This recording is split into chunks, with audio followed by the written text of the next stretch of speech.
So good afternoon, everybody. My name is Edward Johnson, and I will be the host and the moderator for CIBJO's Jewelry Industry Voices seminars. It feels rather strange for me to be saying seminars because since April, we have been running weekly webinars online using Zoom. And it's really very interesting for me to be here in real life with everybody. So I would like to start firstly by saying thank you very much to everybody at Italian Exhibition Group, especially to Marco and Michela and all the team for making this happen today. It's been a really wonderful experience to get back to a trade show and get back to business. And thank you for all of the efforts to get us here today. So the Jewelry Industry Voices webinar series started initially as an idea to bring the jewelry industry and the watch trade together, right back at the height of the pandemic.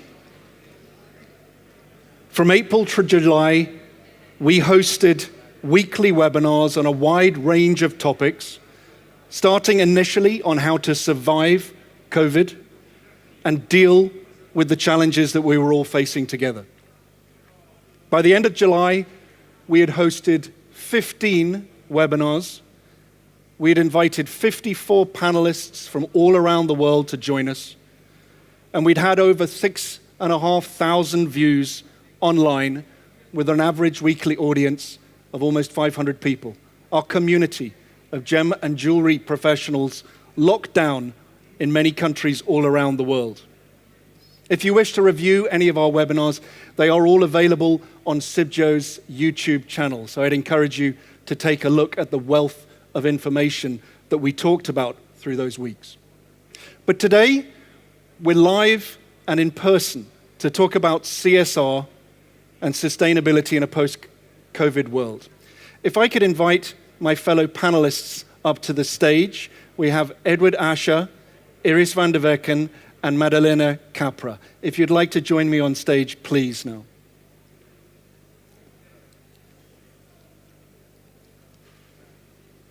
We have a rather unique program in that half of our panel is with us here live in person.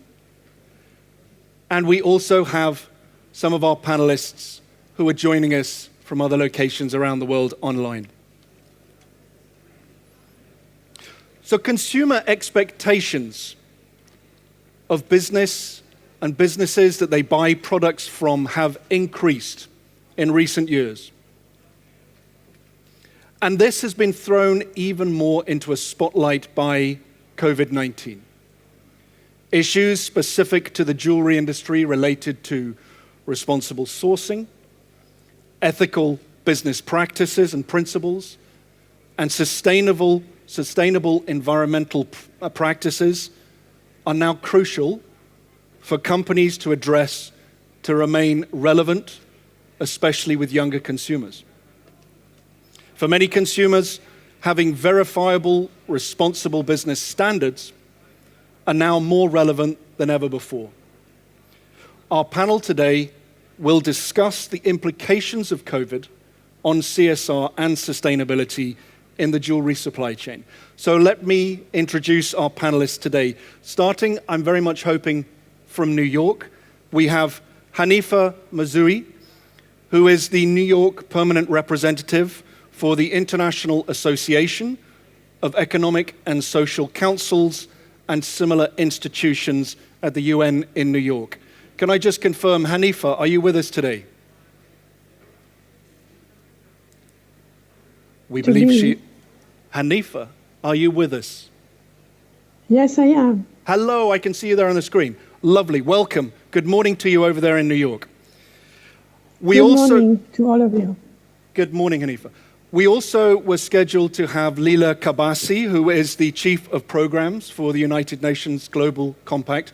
Unfortunately, due to technical difficulties in New York, Lila is not able to join us today. But Hanifa, I'm sure that you can deputize for her for the work of the UN Global Compact today. So thank you for being with us. Starting over here on my left I'd like to also introduce to everybody Edward Asscher, who is the president of the World Diamond Council. Edward has dedicated his career to advocating for better business practices right across the diamond industry and supply chain. He recently stepped down as president of his family business, the Royal Asscher Diamond Company, after 50 years in the family business. So welcome to your retirement, and you're back working with us today. It's very nice to have you with us. Thank you. Next, I'd like to introduce Iris van der Veken, who is the Executive Director of the Responsible Jewellery Council, or RJC. Iris is a sustainability pioneer with more than 20 years of global experience. She was appointed as RJC Executive Director in March 2019 and is dedicated to a members first strategy and contributing towards the 2030 Agenda and the 17 Sustainable Development Goals, or SDGs. Iris, welcome. We also have with us here live on the stage, Maddalena Capra.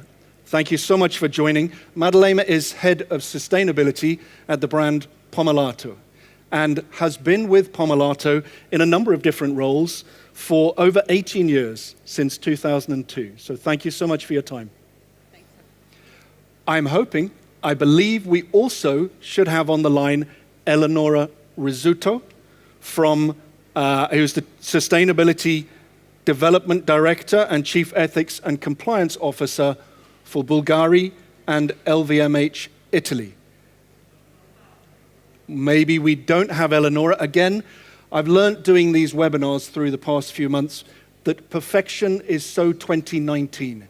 In 2020, sometimes things don't go quite according to plan, but it's okay. Let's get started with some questions while we're here. And I do think that we really should start with the UN. So Hanifa, if I can turn to you in New York, good morning again. From the perspective of the member states, what has been the impact of COVID on the implementation of the SDGs and of the 2030 Agenda?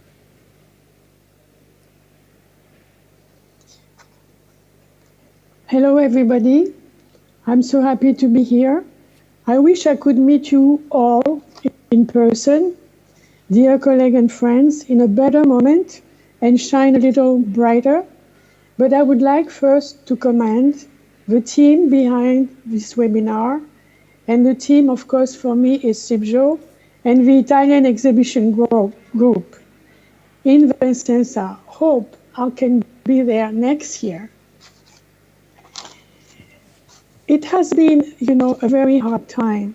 For the first time in the history of humanity, the whole world population on all continents is confronted with the same threat, the same fear, and the same peril. We are now faced with 4 crises, not 1, not 2, not 3, but 4. The COVID-19, the economic crisis, the climate change, and here, in our part of the world, an explosion of racism, all at once, all related, in the midst of a celebration of UN 75th anniversary.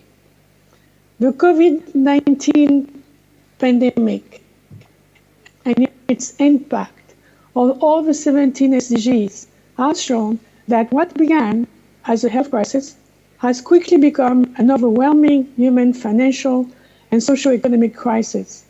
The 17 goals now indicate that it is the poorest and the most vulnerable, including children, older persons with disability, migrants and refugees, who are being hit with the hardest by the effect of COVID-19 pandemic. Women are also bearing the heaviest brunt of the pandemic effects, but we'll have a chance to talk to it later. COVID-19 is reversing decades of progress on poverty, healthcare, and education, if not all the SDGs goals. For the last 20 years, we were busy implementing the MDGs and its successor, the SDGs, but inequality still persists, and progress has been uneven. However, nothing in the last 20 years prepared us to find solutions to this current disaster. COVID-19 is seen as an obstacle to recalibrate the SDG framework. But before continuing on this line, I'm talking a lot of the SDGs, but I'm not sure that everyone here in the audience and worldwide know about the SDGs. So the SDGs start with a misconception. Everybody thinks that because it was proposed by the 193 member states, that it is their responsibility to implement. Sorry, it's not. The responsibility is ours. It's yours.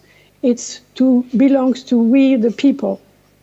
And to very briefly categorize them, these 17 goals we can regroup them in 4 groups.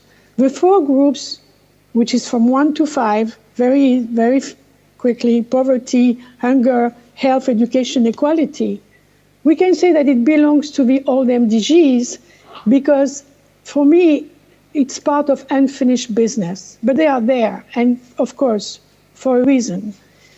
The second group, from 6 to 11, clean water, industry, inequality, and sustainable city, are part of what we call a new era. Then on group 4, on group 3, the climate action, the life below water, the life on land, it's part of a green agenda. And the 2 last goals, 16 and 17, 16 is for peace and justice, and 17, the most known of all of you, it's a global partnership. And we are going to see how important it is today to belong to that global partnerships. And of course, the plan of action, it's very easy to remember. It's 5 Ps: people, planet, prosperity, peace, and partnership. For my friend Lila, who is not here today, I have to talk very quickly about the 10 principles of a global compact. But for me, those 10 principles of the Global Compact are totally integrated in the SDGs because they touch the human rights, the labor, the environment, and the anti-corruption. So for me, this is also part of the SDGs. The Global Compact keeps in mind also that launched in 2000, the mandate of the UN Global Compact is to guide and support your global business community in advancing UN SDGs and values through responsible corporate practices that you are all here dealing with. They address the global challenges we face: poverty, inequality, climate change, environmental degradation, peace and justice. These 17 goals, if you have to retain one thing, you have to retain that they are interconnected, integrated, and divisible. When I said integrated and indivisible, I'm also thinking that it's not just 17. It's behind the 17, 169 target and 232 dimensions interconnected.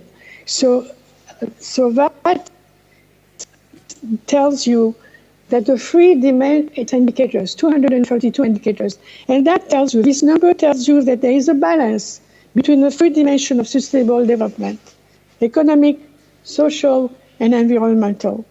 And as our dear president and host started his speech today, we have one motto, and that motto is leave no one behind. Great. And we will see how difficult it is. Yeah, thank you very much for that introduction, Hanifa. Thank you for that welcome introduction, and thank you for deputizing for Lila as well. So with that, we will be returning to the SDGs in the conversation. I'd like to bring you back in on that. But if I can turn now live in the room, which again feels a bit strange to do that now, but it's great to be back together. And Iris, could I start with you with questions? When we're thinking about the impact of COVID on the jewelry supply chain, RJC is a membership body. You have over 1,250 members and counting, all through the supply chain from mining through to retail. And how have you handled the current situation for your members and with your members? And are there any new compliance challenges that's been raised by the pandemic? Well, thank you, Edward. And first of all, I would like to take the opportunity to thank Vincenza Oro and Dr. Gaetano Cavalieri and also Mr. Marco Carniello for hosting us, because I think it's really wonderful to be here in Vincenza.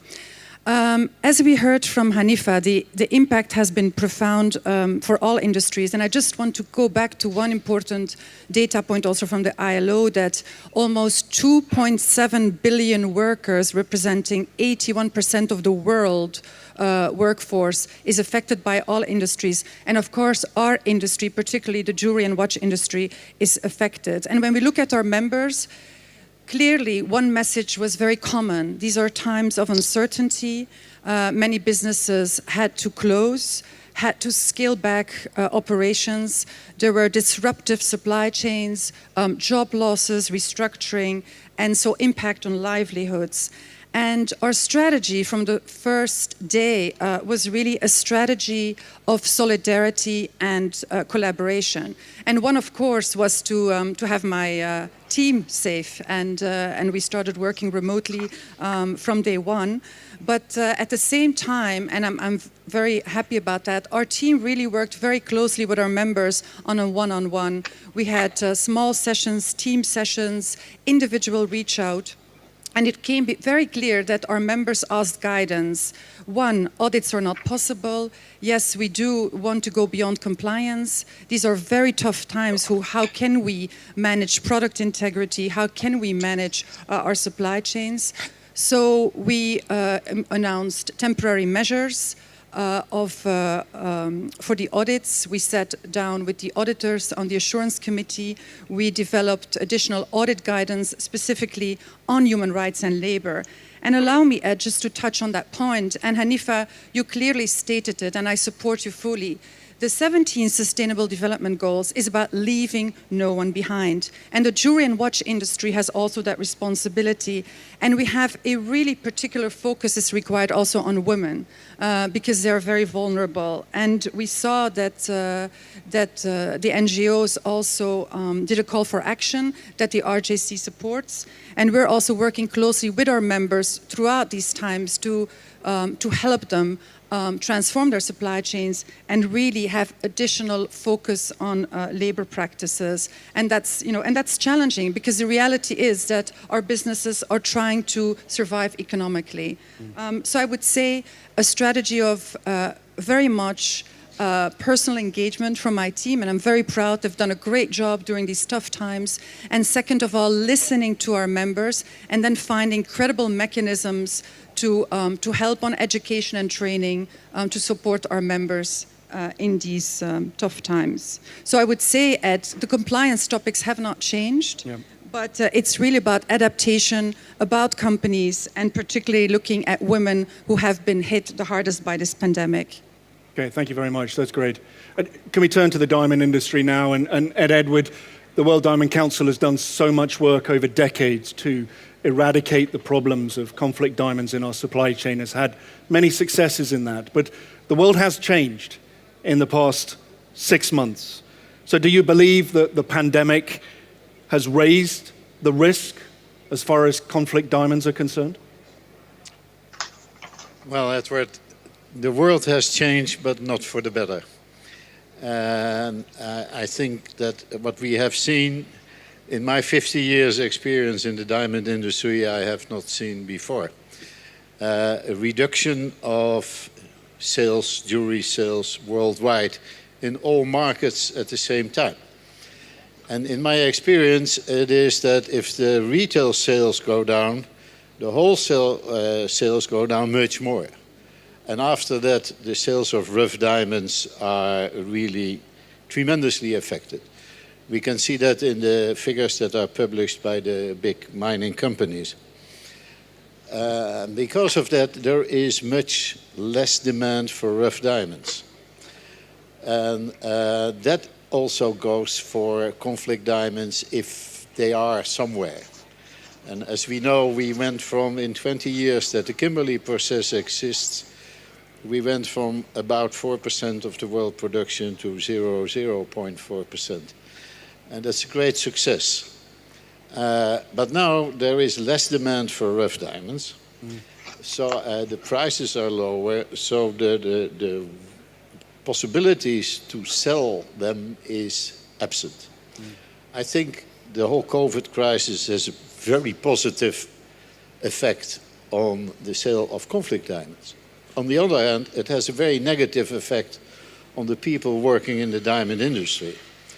And not only in the artisanal small mining sector, but in the whole production of rough diamonds. And if we look at the big companies, the big mining companies, they reduce production, they close mines, but they take care of their own people. But it is the independents and the artisanal miners who suffer the most. And these people work under dire circumstances at present, if they work at all. Yeah. Because the sale of those diamonds is pretty difficult. So it has two sides. Yes, there is much less demand, and probably there is no demand at all for whatever conflict diamonds there still are in the world. On the other hand, we have to realize as an industry that we have to look carefully after the people who are working for us or used to work for us. And thank you so much for highlighting that. As Iris and Hanifa have said, leave no one behind. And I believe there's still almost 1 million people involved and employed, earning a living in the diamond supply chain all across the world, mainly in India, where they had to close many of their cutting factories in Surat.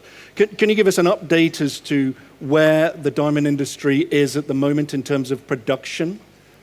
Are we back to some sort of scale of production that is beneficial for... Interesting question. I was wondering about that myself. And the last couple of days I have been calling around to see what is happening to the production.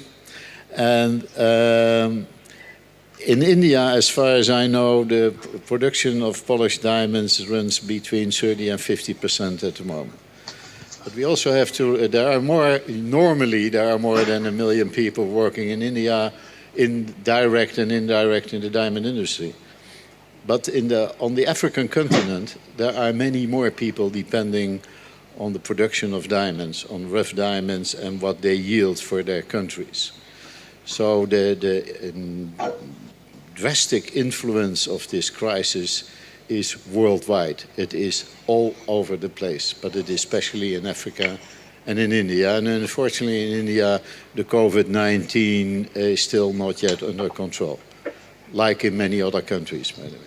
Thank you for highlighting that. We talked a little bit about the supply end all the way upstream. Can we go now to downstream, and can we turn to you, Maddalena, as such an important representative of an important brand where you're talking to the consumers every day about your product. And so from your perspective at Pomellato, what are the implications of the pandemic on the procurement, the buying of the raw materials that you need, the gold, as well as the diamonds and the colored stones that you need for your production to keep in business and employ the people that you do?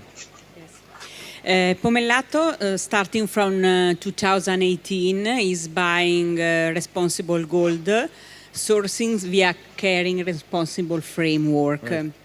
And the caring group is the overall holding company for Pomellato. Thank you for explaining.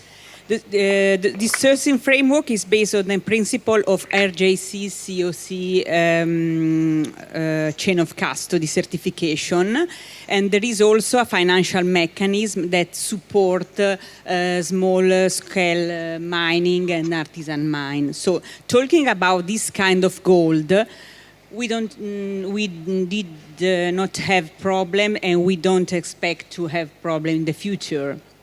Different things if you talk about small mine, artisanal mine, because the production freeze left many workers unemployed. So this is the supplier that we have to support the most. And that's why Pomellato, according to Caring, is implementing a specific project to support this mine.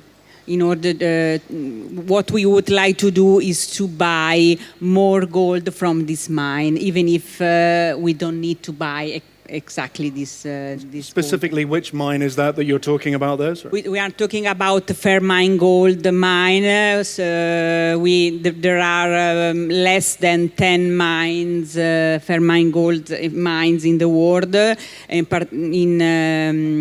have a lot of mines in Peru and in Colombia. Right, so yes. we have to decide exactly which mine we have to support. Great. We might come back to that later and talk about that when we're talking about but if you want to, I want to just to finish talking about colored stone and diamond. For the moment, we are studying the situation.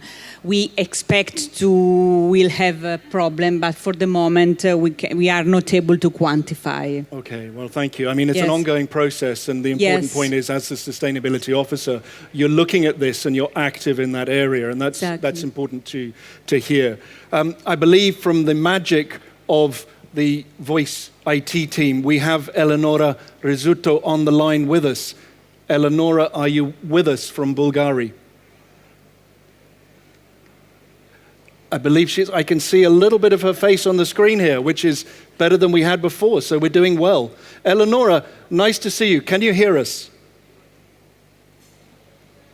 Hear me? We can hear you. Can you hear us?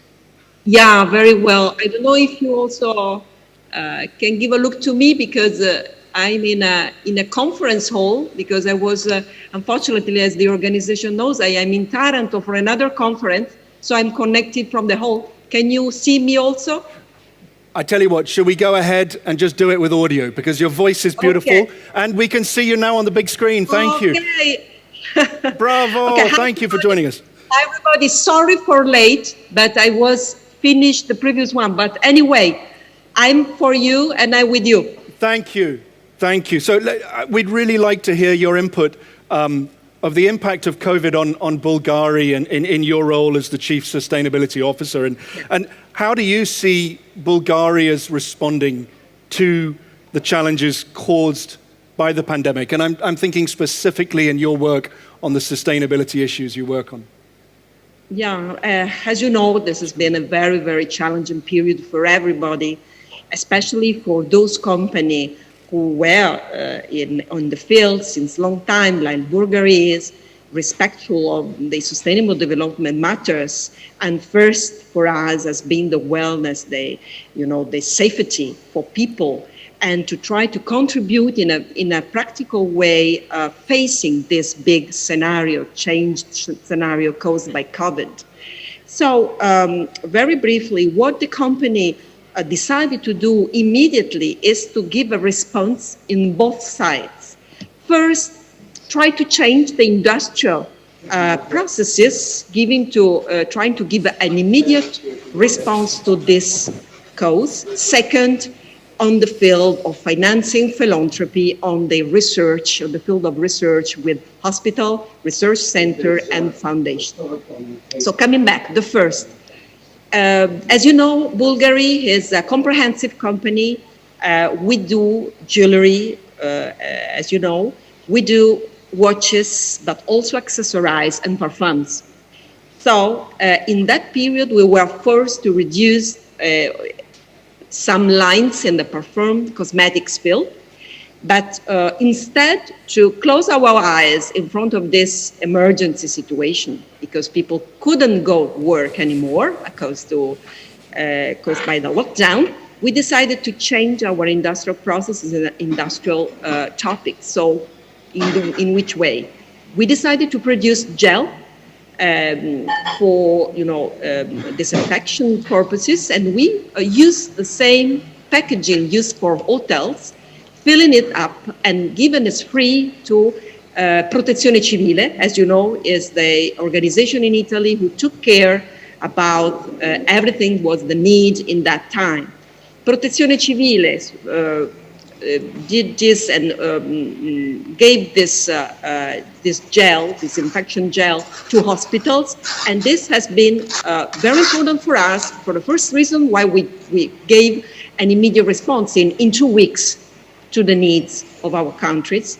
And not only, we also did this for Switzerland. So we covered Italy and we covered also Switzerland hospitals.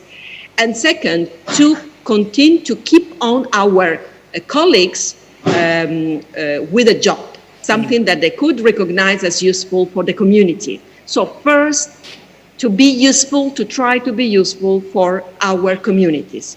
Second, also in a very few days after March the 10th, March the 4th, we decided to fund Spallanzani Hospital for a specific hardware and machines in the field of this vaccine research, and we provided immediately funding for them. But this has been done very, in a very short time. Then that's continued to work with us. And Bulgari decided to foster also specific programs linked to COVID. And it is very recent. We declared, we did a webinar, international webinar 3 days ago in the US to help the Rockefeller Foundation. Dr. Fulton, who is the president of the research for this, he's very physician, very well known for the study of genetics, also to try to give a help, to give an answer also to other diseases. And this has been also linked to another project, because for us, sustainability is 360 degrees.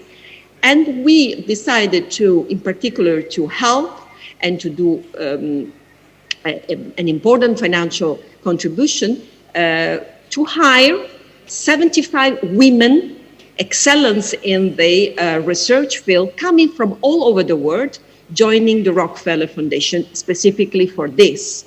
So these have been the main actions that the group as Bulgari decided to do facing this big, new, challenging scenario.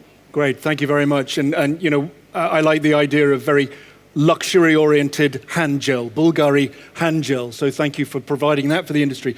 It's important for me to note that I felt extremely comfortable and secure walking into the expo center here today. I've never seen so many hand sanitizer units around, and that's an important step that we all need to think about as we're entering public spaces. So can we turn now, I think, to the SDGs, the Sustainable Development Goals, and let's look at some direct examples of how the jewelry industry can really be part of this important UN initiative. Iris, can we start with you? And I know you're a great believer and a great proponent of the benefits of companies working with the SDGs. So how is RJC leading the way in the implementation? Well, the Responsible Jewelry Council was founded exactly 15 years ago by Signet, Tiffany, Cartier, Rosie Blue, Rio Tinto, Sibjo. So CEOs came around the table to really create a standard for the jewelry and watch industry, and to promote responsibility and trust. And that was already pioneer thinking. And if we look back on 2005 and then 2015, the Sustainable Development Goals were developed. Our code of practices, that our standard, has evolved over time. And what is such a strong framework is that today, when we see our members receive certification against the code of practices, and for those of you that do not know the code of practices of the RJC, it has different chapters from human rights to labor rights to environmental impact to product integrity, so it has an integrated approach to sustainability. Our members can really contribute to the bigger picture. But we know it's all about consumer confidence, so to know is to show. And that's why the RJC, we're over a decade member of the UN Global Compact, but in September 2019, we launched an SDG action platform partnership with the UN Global Compact in New York. And that partnership is all about education, about building awareness, but also helping our members to understand better what the SDGs are and what they can do to contribute through their own systems, processes, through the work of their people. And in that context, we have launched an SDG task force. We'll definitely be discussing more about that in the coming months. At the end of the day, we are an industry of thousands of family businesses. Their purpose is already to bring their company to the next generation. And what we want to do is to really help companies to understand it is about leaving no one behind. And we are a connected supply chain. So how can we promote better practices on labor? How can we be more inclusive to women? How can we embrace the agenda of inclusion and diversity and so many other topics? So yes, I'm very proud of the platform, but I'm mostly very proud when I look at Bulgari, Eleonora. It's about leadership. When I look at Pomellato, when I just met Roberto Cohen. At the end of the day, it's all about leaders all across the organizations, SDG ambassadors that believe in the cause. And I think what COVID has taught us, this is time for a reset button. It's all about consumer trust. And we are in an industry of beauty, so we have to see that the beauty we sell is that beauty is all about the lives we touch. Thank you. Thank you, Ed. Yeah, that's great. I'd really like to drill down into some real-world examples as well of the SDGs. And as back to a brand here in the room, Pomellato, Maddalena, can you give us some nice examples from your work on how Pomellato is addressing and implementing the SDGs? Yes, SDGs are intrinsically part of our strategy, of course. But in particular, we paid, in our program, we paid particular attention to gender equality and the role of women. Empowering women is our priority. We work to improve their social condition and quality of life. We have to consider that 70% of our employees are women. Yes. And we don't forget that our CEO is a woman, and 60% of our COMEX is composed by women. So empowering their leaderships is really important. We have a very fruitful collaboration with Valore D. Valore D is an association of companies that support women leadership, and with them we arrange a lot of webinar, seminar, or training to support women in their growth in professional, talking about they grow in professional way. But of course, we have in mind also women in difficulties. According to the Caring Foundation is a foundation founded by the Salma Hayek, Mr. Pinot's wife, is an association with the aim to support women victims of domestic violence. So we support, following their instruction, we support an association in Milan. The name is CADMI, Casa delle Donne Maltrattate, but it's better to explain in Italian. Please. And we support them also with the voluntary leave. And in this period, in this COVID period, we decide to extend our support. We create a crowdfunding to support the DIRE Association, that is an association that collects all the all the associations that support women. Thanks to this crowdfunding, we collect more than 10,000 euro. We decide to dedicate at this cause. And I think that's an important cause to highlight at this time, because the scourge of domestic violence has really been heightened in these difficult times where people are literally locked in at home together. So that was an initiative that you took to react to the situation of the pandemic. Exactly. Yeah, great. And Eleonora, if you're still in the room with us, we'd love to hear about Bulgari's SDG journey and what you've been doing to address and implement the SDGs within your work. Yeah, I'm still with you. Great. I don't know if you see me or hear me. Yes, please go ahead. Okay. Yeah, we in Bulgari decided to adopt the goal 12, the responsible production and consumption. Since the beginning, since the launch of the Agenda 2030, so since 2015, as you well know, we decided to do this because we decided to be part of the changing in the way of production, so how we product. So from the beginning to the end of the product. What does it mean for us in few words? First of all, to be sure that our sourcing are done in a proper way. And this is helping a lot the job with doing RGC. We are members since 2011. We are certified since long time, since 2006 member and certified in 2011. We have been the first jewelry manufacturer industry to be certified chain of custody. That means that we followed our gold chain from the source, from the mine or from the recycle point to the product itself. So this is a huge program that forced the company, and I will say another very important aspect for us, the suppliers. So it's a multiplier factor that impose our partners to follow the same scheme in order to ensure the consumer that our production is responsible. What does it mean also to be responsible in the production? This means also to ensure, as far as we can, that means that according to the law, that also our sites are producing in a proper way, in a responsible way. I just said that what it is a circular economy model that means to include in our production a very accurate monitoring chain on wastes, first, on how to reuse our materials, and a great example is on packaging.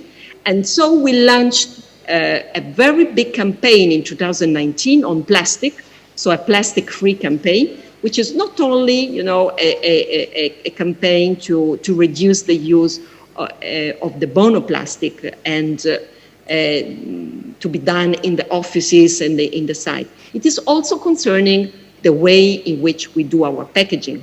So, as you can imagine, this is impacting tremendously the chain of a whole industry. Third asset of this Goal 12 is to do some advocacy action. That means that we would like to be on the team of the recycle, knowing very well that we have one Europe, but we have also some geopolitical different frames in which circular economy can act. Italy, it's a country where the norms are in a certain way. France is another country where this can change in a little bit. We as LVMH Group, according also what is Caring, we cooperate a lot with Caring Group on this. We are taking part of a very big task force on circular economy, both in Italy than in France. In Italy, I personally launched the Alleanza for Circular Economy, which is joining all the made in Italy best-in-class companies, not only in the luxury field, but in the energy field, in the distribution, in the tourism area, to see, okay, Goal 12 is not something that is Bulgari owned, but is something that is publicly owned by all the community. So this has been our continuously improving engagement on this goal. You said something very important there. You're continuously improving engagement. I think that's the important point that all businesses, large in your case or small, need to take on board, that it is a long journey and it isn't continuous, but it's about starting that journey as soon as possible if they haven't already. I'd like to move on now to think more specifically about one of the SDGs, number 17, which is partnerships. And I'd like to think about the importance of partnerships for progress. Can we turn, Hanifa, to you in New York if you're still with us? You've had a long journey in building the relationship between the UN and CIBJO. And I'd like to ask if you can tell us a little bit about that journey. How do you build a strong and lasting partnership that creates change? Hanifa. Well, it's a pleasure to have this question. Are you hearing me? Because I don't see the picture. Hello? We hear you great. We hear you great. Go ahead. Hear me? Okay, I need you to hear me great because my story is great. The journey started with CIBJO in 2005. In 2005, I was at the head of the NGO branch when he came to my office and asked for consultative status. So I didn't know what CIBJO meant. So of course I let him in. But then for those of you, CIBJO, translation in French, is Confédération Internationale de la Bijouterie, Joaillerie, Orfèvrerie, Perles et Pierres. So with this title and the content, I didn't think that I could go ahead with a consultative status. So I politely told him that it's an industry with profit and I don't think that it will work out. He left polite, but came back the next day. The next day he came back with Ambassador Paolo Fulci, who was the president of ECOSOC of the United Nations at that time. If you have worked for the UN and member state, you know that the UN belongs to member state. And if a member state asks something, you just do it. So I want also to talk about the leadership. A partnership without leadership is not a partnership. So before even talking about the journey, I want to salute Gaetano Cavalieri, not as president of CIBJO, but first as a leader who is not afraid to take bold initiative, ambitious initiative, and most of all, human initiative. Whatever he does, he found first the heartbeat. So how he built up that partnership for trust?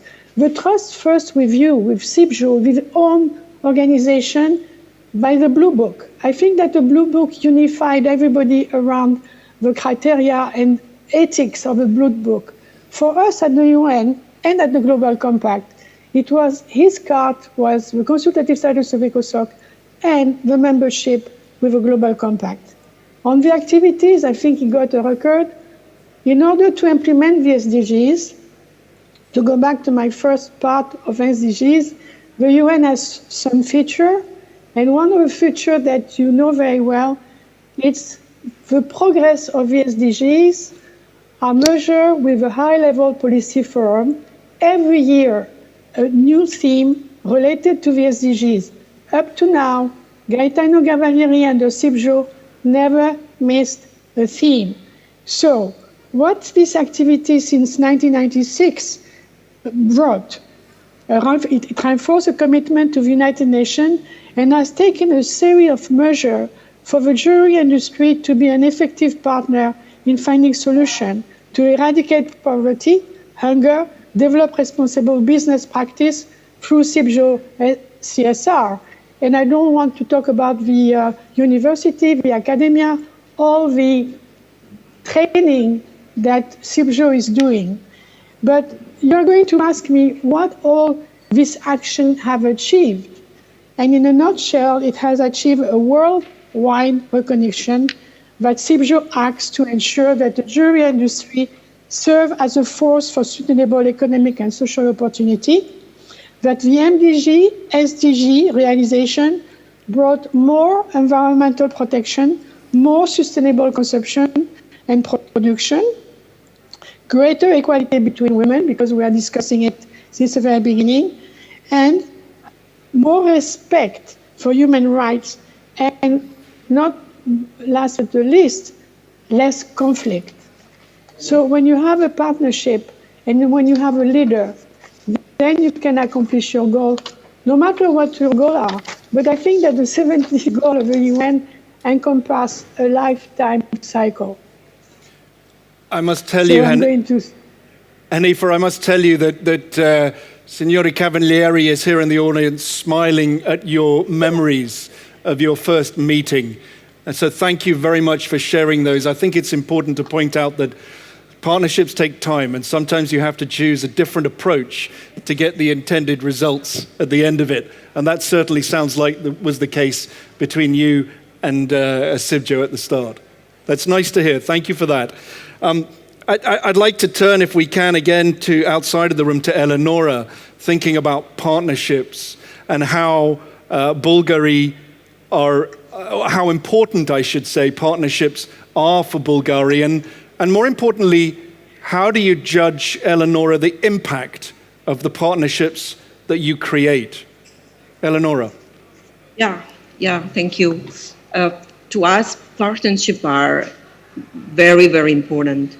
I think that sustainability is increasing the more and more the meaning of partnership. Since I started, I am some pioneer in this field because when I started this job, I was in the gas and oil sector. Nobody talked about sustainability. Now I'm very happy that this is something that everybody knows exactly which direction should do. And now I see a lot of changes. One very important is how a big private sector company can act towards partnerships. And partnerships can be done not only in the sector where a company, certain company acts, in this case jewelry, but the very, very interesting thing, and this partnership can be done transversal, can be done in a spirit what we call technically symbiosis industries. That means that we can do partnership with automotive sector company to do something in the sustainability sector. And together we can mix NGOs that act for the same target. We are grown in a conflict period in the 1970 years and also something in the 80s. Now, the new capitalism is done according to this new vision of what a partnership can do. We will have other conflicts in our society, and we have, as we know. Poverty is increased and so on. But in the field of partnership between profit and non-profit sector, I can say that we are in a very, very important period, historical period, let's mean. So specifically, Bulgari believes a lot to this. We built a very long partnership with Save the Children. As you know, it's a partner from Bulgari since long time. We had 10 years of partnership. We donated in 10 years $100 million to this organization. And also, the important thing is that we did projects together. One very close to me project, because I'm born in that area of Italy, is the project called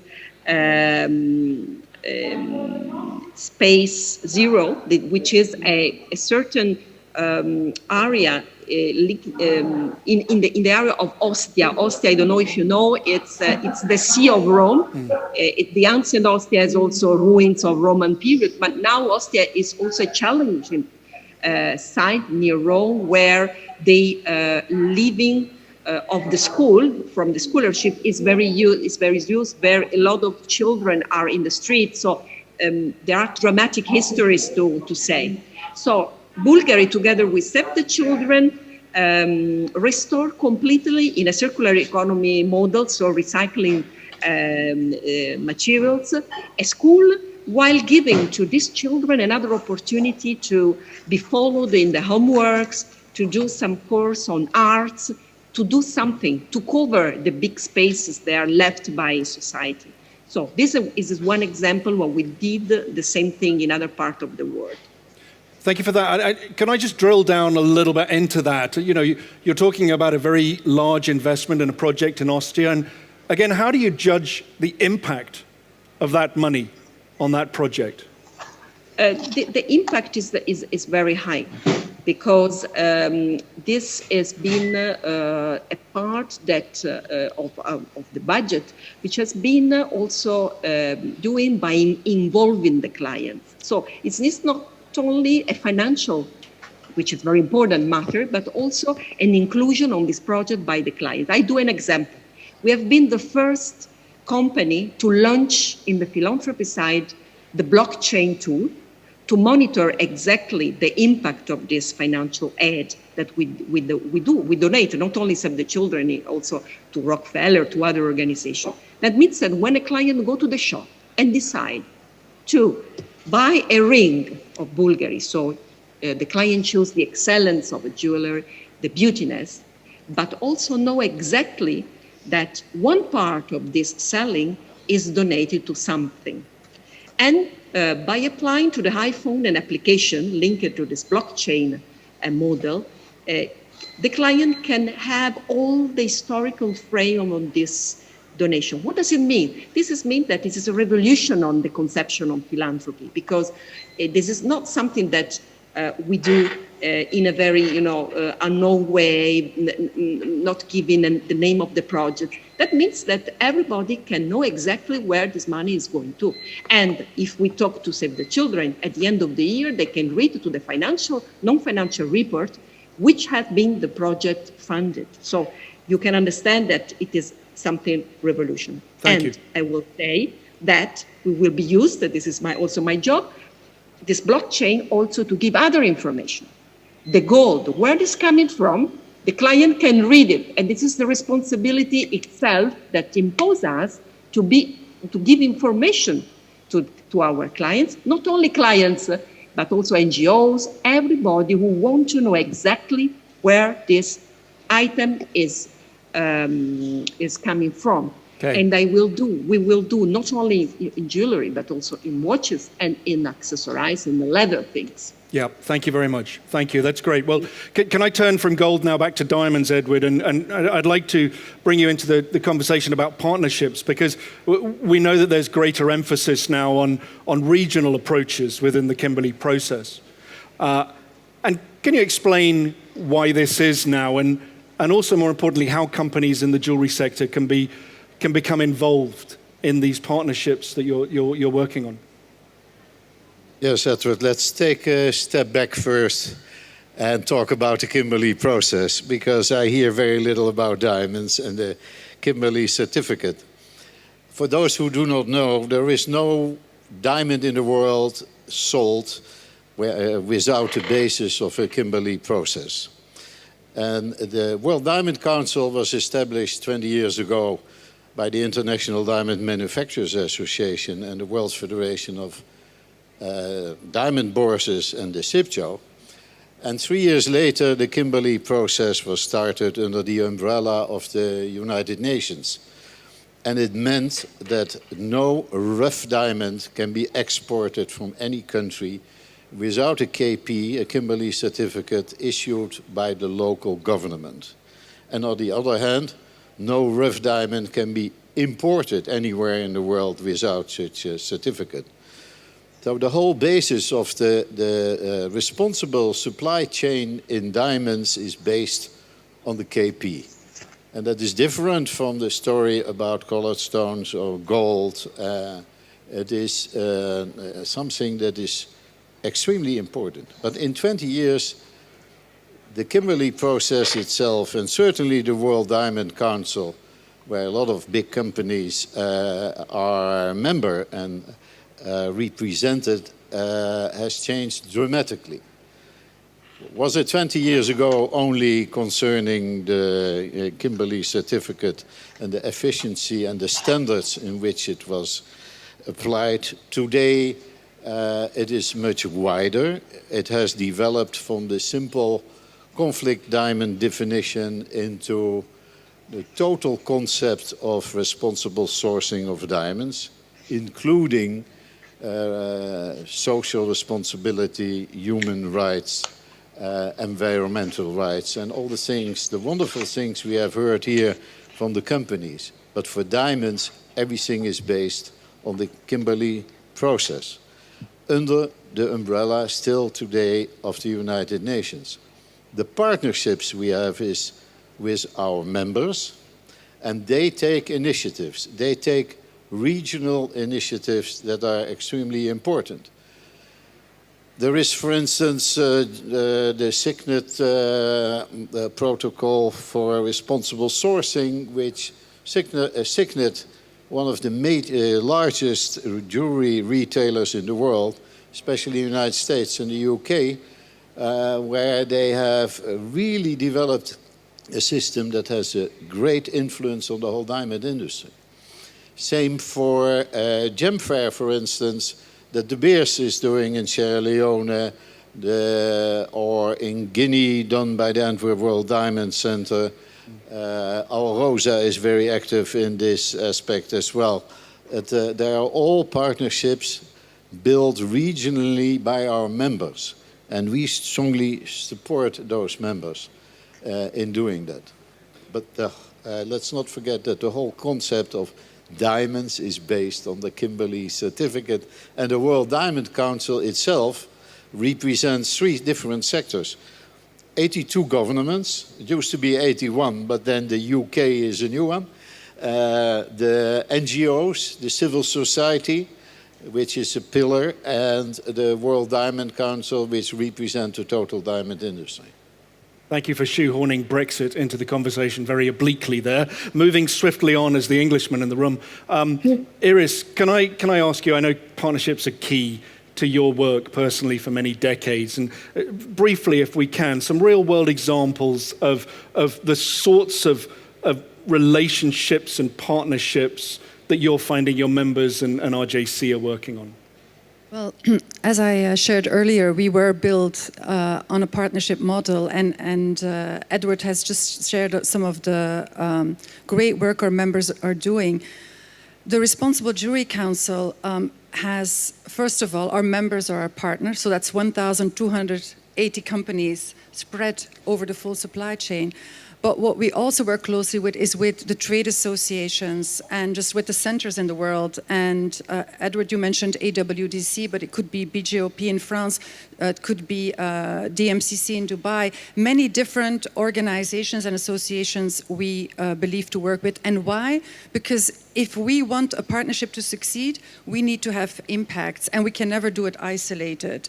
I think our partnership with the UN Global Compact is of essence because we believe that education and training is critical. There's a huge opportunity to educate on the SDGs. I'm sure we'll continue to work very closely with SIPJO, who is now part of our board, and we're delighted on that. And I think one more element I want to reiterate from a membership organization perspective is harmonization. We need to see that companies do not have to reinvent the wheel and duplicate efforts, because that has a business case. So I think that's also call for action, that, working much closer with organizations like LVMH, RMI, and other leading organizations in our industry to support companies to be able to integrate sustainability at the heart of their operations. Thanks for that. We're turning the corner towards the end of our discussion today. We've just got 5 minutes left.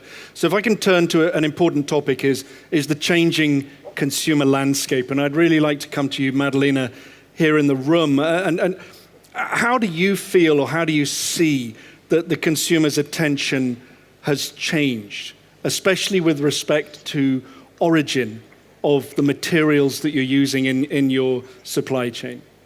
Yes, consumers are starting now to ask the origin of our material. When they are coming in our shop, they want to say, but where is the origin of this gold? It's sustainable, or where is the origin of this diamond? Is certified? What is the origin of our stones?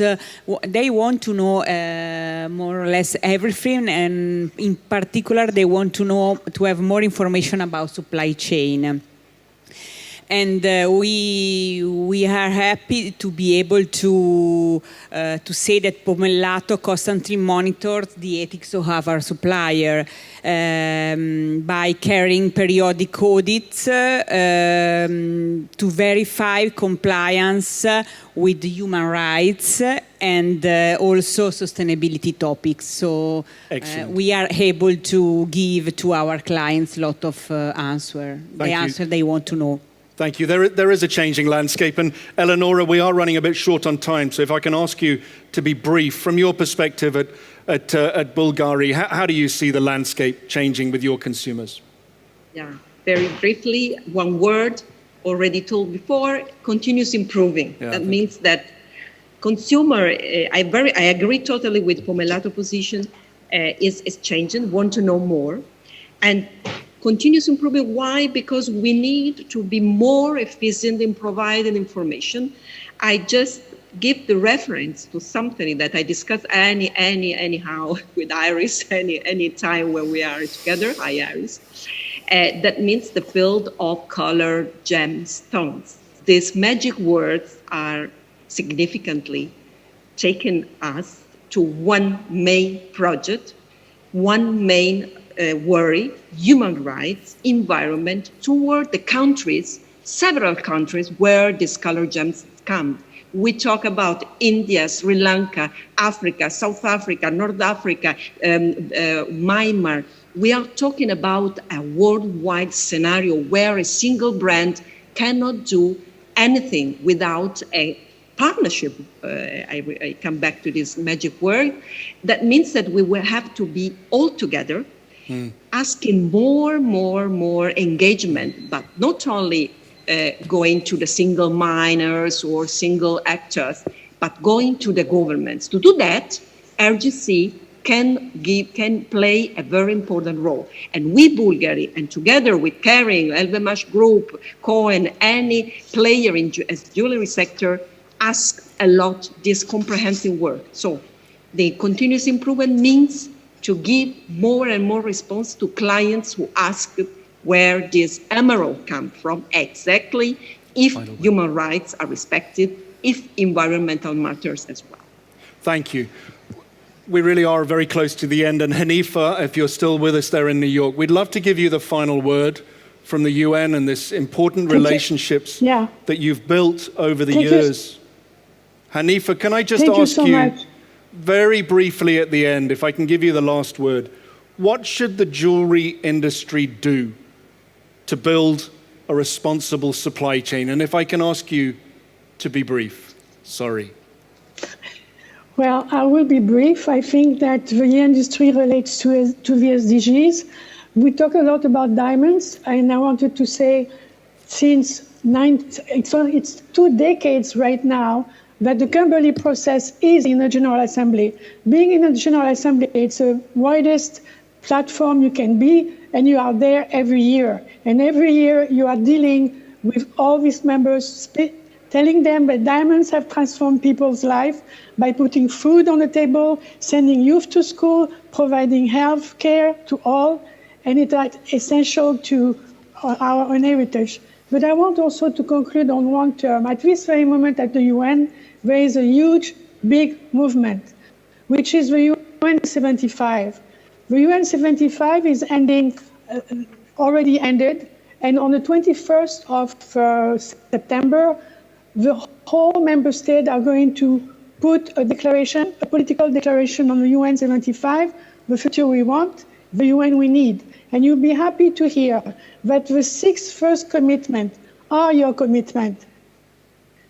1, we will leave no one behind.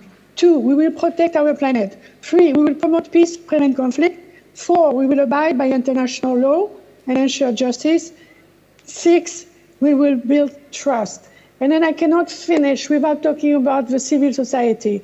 The civil society has been left behind, and I want to put it back in the agenda.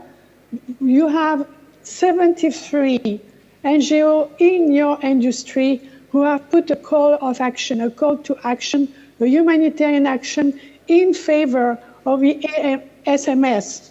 And I think that this needs to be known. I know it's known by you, but I want it to be known worldwide.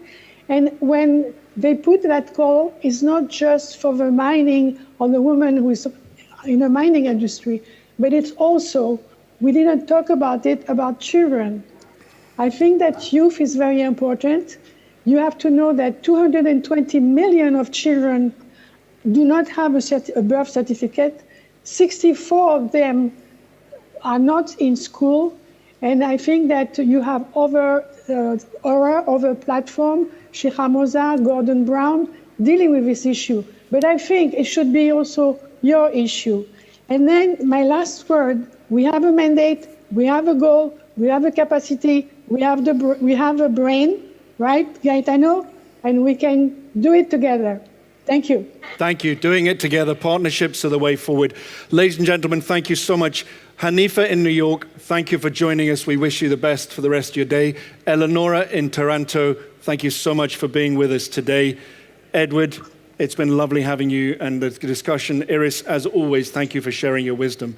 And Maddalena, it's been a joy to hear about all the work that Pomellato is doing. Thank you especially to IEG, Marco and the team. Please don't go away. Have a quick 15-minute break.